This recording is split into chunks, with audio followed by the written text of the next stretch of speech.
Salve galera, tudo certo com vocês? Hoje o papo é sobre Primeira República. Galera, falando um pouquinho da Primeira República Brasileira, é importante a gente saber o que estava acontecendo no contexto, né? Que momento a gente estava vivendo, né? Era ainda um momento imperial, mas era a crise do segundo reinado, né? Lembra lá, primeiro reinado, Dom Pedro I, segundo reinado, Dom Pedro II, né? Então beleza, pessoal, qual que eram as crises que estavam acontecendo nesse período? Nós tínhamos a crise abolicionista, por conta da abolição da escravatura, de todas as leis, né, foram criadas para abolir os escravos, isso deixou os latifundiários muito descontentes. Nós tínhamos as questões do exército, né, que queria mais importância, mais participação política. Nós temos as questões religiosas, do conflito entre a maçonaria e a Igreja Católica no Brasil. E nós também vamos ter a questão republicana e progressista, que já era um ideal que vinha, né, desde 1870, lá com o Partido Republicano Paulista. Certo, galera? Bom, quem proclama a República, né, quem participa desse movimento? Primeiro, o povo participa?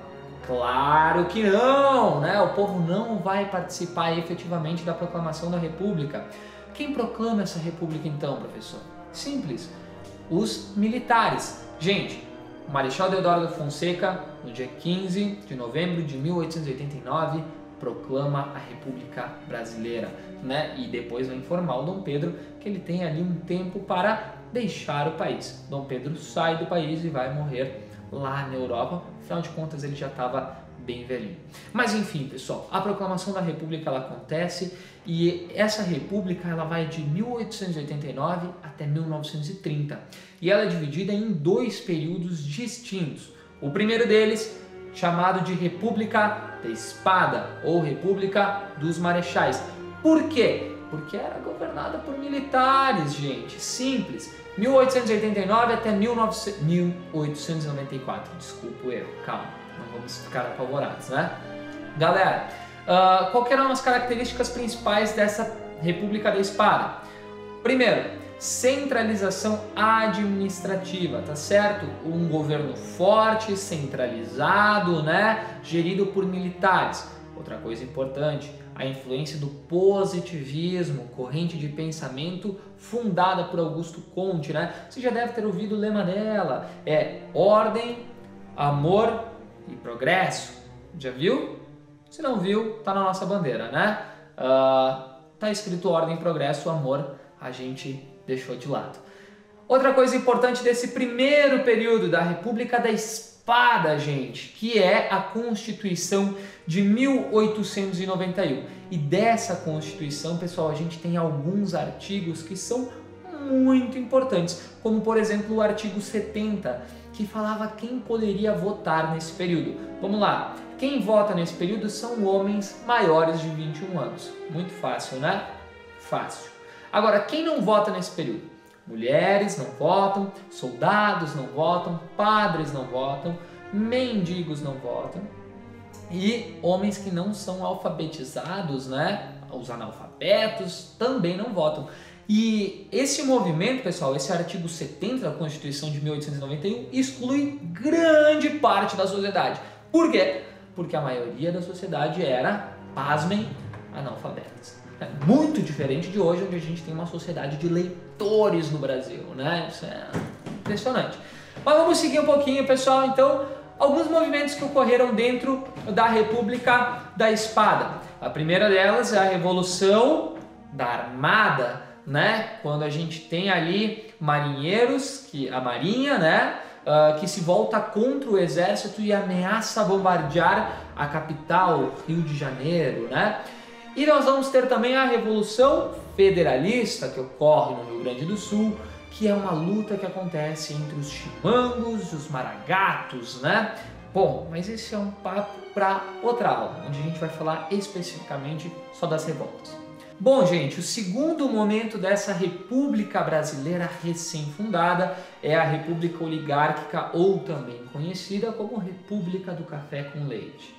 Por que República do Café com Leite, pessoal? Porque o poder era alternado entre os dois estados mais ricos deste período, que era São Paulo, muito ligado ao café, né?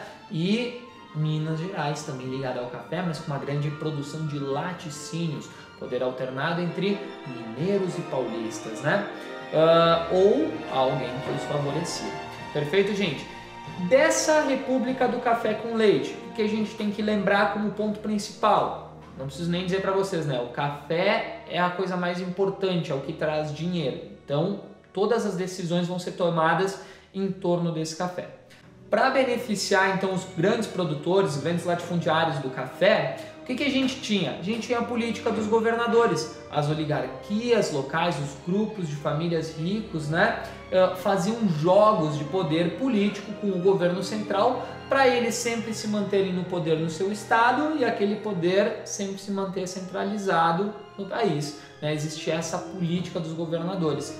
Outra coisa bem importante é que a gente tem a figura do coronel muito clara dentro desse período, né? Os coronéis eles surgem ainda no período regencial, quando o padre Diogo Antônio de Feijó ele colocou em prática o ato adicional e aí os coronéis passaram a ter tropas, né? Por que o coronel é importante nesse contexto? Porque era uma pessoa que tinha muito dinheiro e que era uma pessoa que tinha uma força armada particular, ou seja, o que o coronel mandava você não ia desobedecer, né? Dentro das eleições, importante lembrar que quando você ia votar, o voto era aberto. E quando a eleição não saía de acordo com o que a oligarquia dominante queria, existia a comissão verificadora. Atenção, a comissão verificadora era utilizada para verificar fraudes nas eleições. Na verdade, essas fraudes aconteciam quando alguém que não era a favor das oligarquias acabava sendo eleito, a comissão verificadora entrava com um pedido de fraude e realizava novas eleições até essa oligarquia ganhar, até ela permanecer no poder, tá? Ainda dentro desse período nós temos o voto de cabresto, que é importantíssimo, pessoal. O voto de cabresto está em várias charges sobre a Primeira República. Por quê? Porque é nada mais nada menos que o coronel direcionando o seu trabalhador, né, para onde ele vai votar. Então o voto do coronel, né, você vai ter que votar igual, né, vai ter que ser o mesmo voto do peão nesse período. Gente, com a Primeira Guerra, né, surgindo, a demanda do café ela diminuiu, então nós temos um outro ponto marcante que é o Convênio de Taubaté. O Convênio de Taubaté foi um acordo entre os cafeicultores, os grandes produtores do café e o governo central, que foi, na verdade, né, esse grande acordo ele dizia que os grandes latifundiários venderiam o café para o governo central, que compraria esse café, manteria ele estocado para que o preço não caísse. Vale lembrar para vocês que quando um produto tem muito no mercado, ele para de ser consumido, né, o preço dele acaba descendo. Os grandes latifundiários não queriam que isso acontecesse com o café. Portanto, né, fizeram um acordo com o governo central para que ele comprasse esse extra do café. A Primeira Guerra também causou um pequeno surto de industrialização no país, já que tudo que a gente importava antes, né, da Europa parou de ser produzido por conta do conflito, evidentemente. Então a gente teve que acabar produzindo algumas coisas aqui também.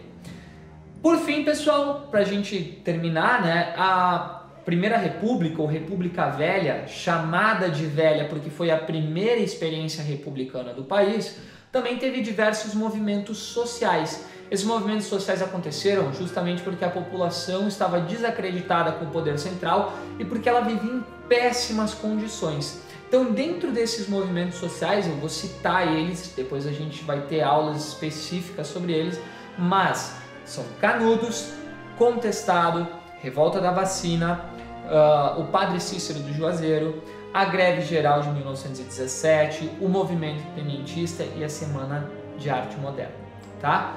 A gente vai chegar no fim da Primeira República com um desgaste muito grande nessa política do café com leite, inclusive entre os dois estados, São Paulo e Minas Gerais. Sendo assim, o presidente paulista Washington Luiz, que deveria passar o poder para um mineiro, não passou. Isso gerou uma crise. Os demais estados que já tinham descontentamentos, né, há tempos, incluindo um deles o Rio Grande do Sul, cidade, né, estado de Getúlio Vargas, vai começar a articular um movimento de oposição, e esse movimento de oposição vai ser conhecido como Revolução de 1930 ou Golpe de 1930. Como sempre, depende de quem você ouve, depende de quem escreve e em qual contexto está a pessoa que escreve, tá certo? Espero que vocês tenham gostado. Qualquer dúvidas, comentários, qualquer indicações também, comentários, as fontes estarão disponíveis na descrição. E é isso por hoje, gente. Um beijo, até mais!